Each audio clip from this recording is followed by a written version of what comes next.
Hello, Assalamu alaikum. This is Rokhsana Akhter Rupee, the founder of Training with Rokhsana. Today I'm here to welcome all of you, specifically to invite all of you to our very exciting event that is going to be held on 27 January at United International University, Bangladesh from 9 a.m. to 6 p.m. This is going to be the third mega round of English Olympiad. This is season 3 theatre round. And I know that all of you are really busy with your last moment preparation. And I'm here as well just to give you a last moment tips and techniques on how you can do well in your theatre round.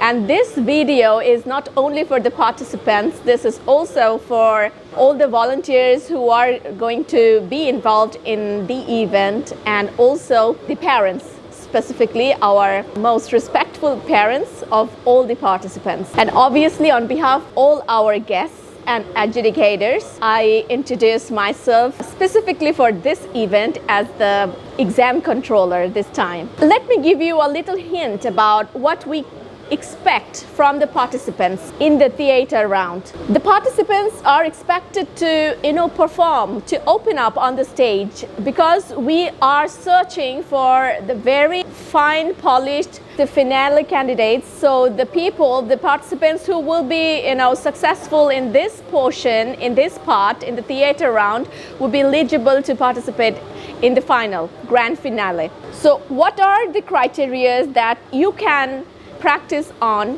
to do well during this round?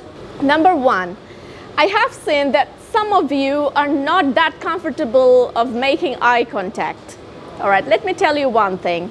Why eye contact is important. I've seen somebody, facing the audience or your classmates or the other participants, you are sometimes making eye contact with the educator, and sometimes you're looking on the ceiling. See how am I looking at the moment? Not making eye contact with you guys, but I'm looking at this guy and the floor and here, but not the audience. So since this is a platform which is creating leaders, which is creating, fostering the public speakers, future public speakers who will be competing in the international level, international surrounding, you'll have to be ready from this stage. So that's why I'm here with these few important tips and techniques. So the next point is your vocal variety or your voice modulation.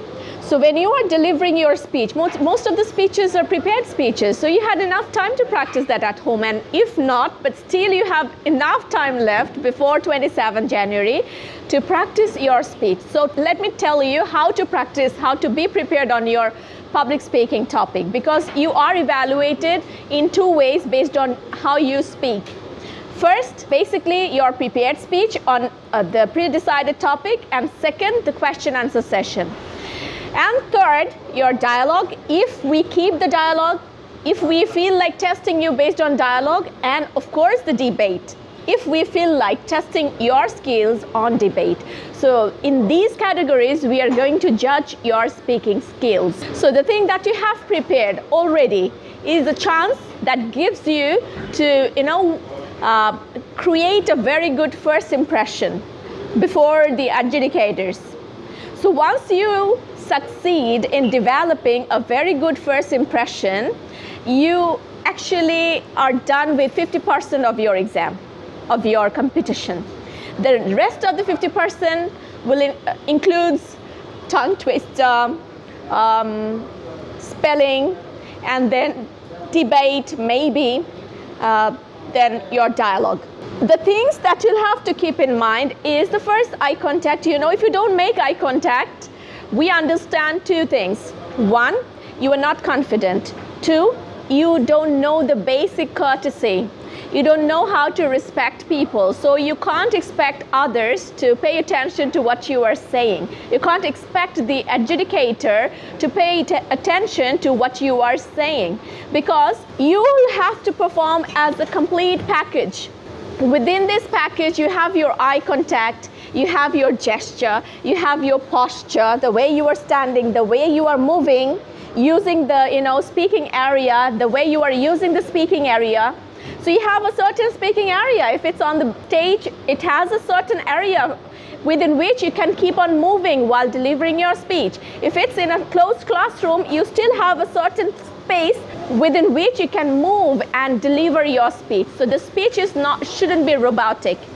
So what are the other things that includes in the total package? So your eye contact, using the space properly, your expression, facial expression. So know that very well, that the best part of your expression is your smile.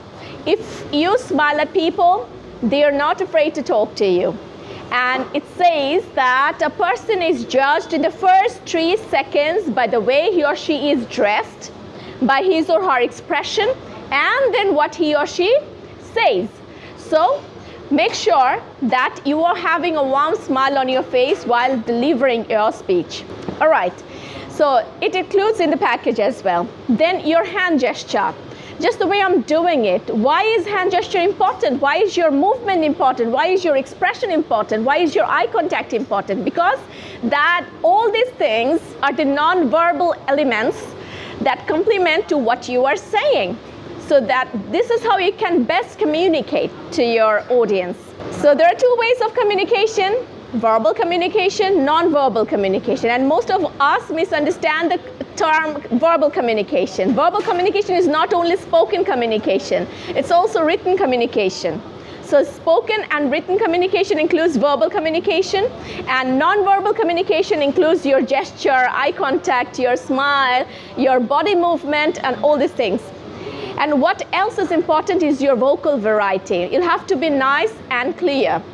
You're not supposed to shout. When you have a mic, you'll have to know how to hold the mic close to your mouth, not like this. Because if you hold the mic like this, just in front of your mouth, there is the lung air stuck in the mic, and there's a noise explosion. The sound doesn't come well. We don't understand what you say, and when you shout, holding the mic, it is a total, crazy thing. It is annoying often. So you'll have to hold the mic close enough, but this way, so that the lung air passes easily but doesn't hit the surface of the mic. This is how you'll have to hold the mic. This is very important.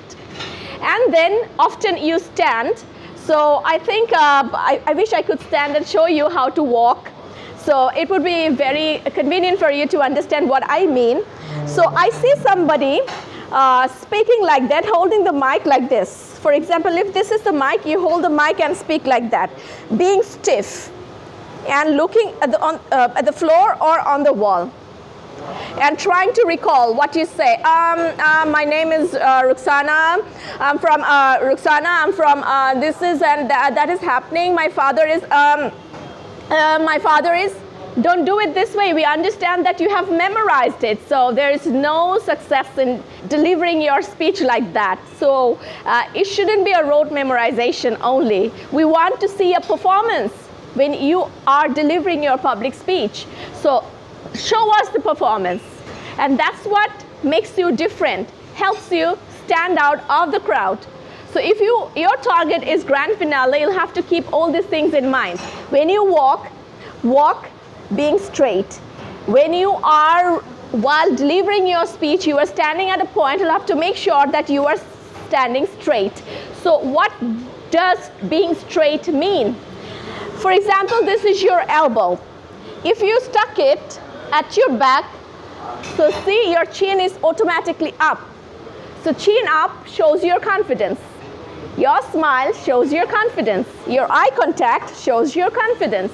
No matter how nervous you are within yourself, you are not supposed to show it to your audience. And one most important thing is never give any negative information in the very beginning of your speech, like, dear audience, I'm not a good speaker, please excuse me for my limitation or my poor pronunciation, my English is not good. Avoid saying all this negative information on the stage. Avoid saying sorry. If you felt that you have made a mistake, correct the mistake without the audience even knowing it. If still you don't know that you have made a mistake, speak such a way with confidence and boldly that the audience gets confused about whether you are right or wrong. So these are the basic things that you'll have to follow. And when you practice at home, you still have time. When you practice at home, you'll have to make sure that The first practice should be your memorization. When you memorize your speech, you pay attention to your pronunciation, you pay attention to necessary pauses between sentences, 2 lines, 2 sentences. So the pauses should be necessary pauses, but not long gaps, long pauses. You shouldn't fumble, you shouldn't stammer a lot. There shouldn't be any unnecessary filler words. Filler words, if it's more than 4 times you are using you know, I mean, you know, so these are the unnecessary filler words. You should avoid them. And then practice. You memorized your speech, practice before the mirror. When you are done practicing before the mirror, when you'll be practicing before the mirror, you will stuck again. Because when you are facing yourself, you'll have a certain, you know, a sense of, you know, uneasiness. And when you've aced it, practicing mirror practice is done with yourself, then you call somebody, a human being, some other human being. It can be a friend, it can be some of your relatives, it can be any kid from your home or from your neighborhood or any of your friends, and practice before them 5 to 10 times, 10 to 15 times. And be confident delivering the same speech again and again and again before a human being. No more mirror practice. So the advanced level of practice is practicing before a human being, known human. And then finally, you practice twice before an unknown human. Okay? So this is the way you can practice speaking, your prepared speech. So since the question answer session is totally impromptu, it's uncertain, you don't know what questions you'll be asked, so you just leave it to your luck. But you can win the heart of the adjudicator by your performance during the public speaking prepared speech session. And also you'll apply the same technique when you are answering the question answers, when you are answering the, you know, impromptu questions, or when you are performing the dialogue, when you are, you know, doing the debate. So try from today, focus on being a total package. Focus on acting on the stage as a total package. And you should remember what the package includes. Eye contact, body gesture, hand gesture, expression, your smile, your movement, and your voice, your language, and vocal variety. So I hope that helps all of you.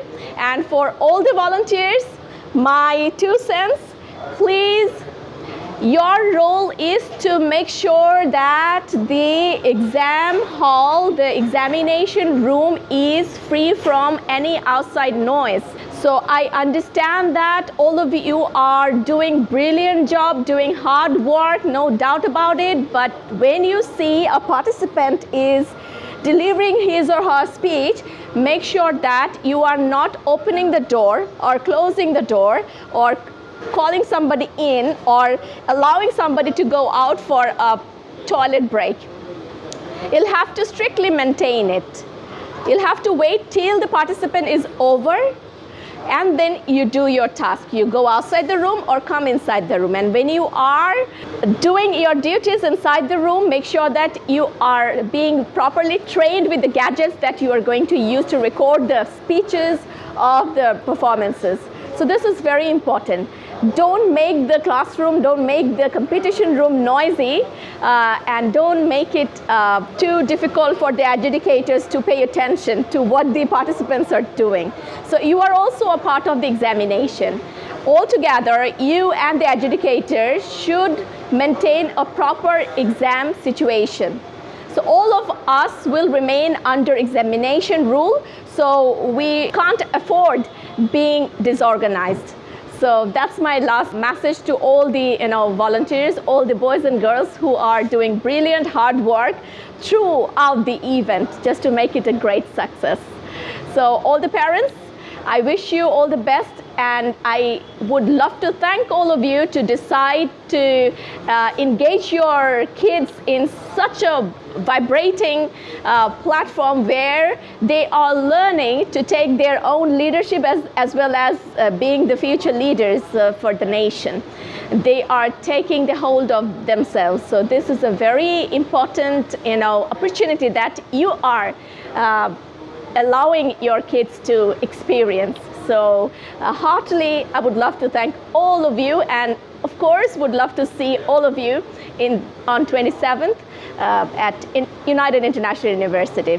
Thank you, everybody. Assalamu alaikum.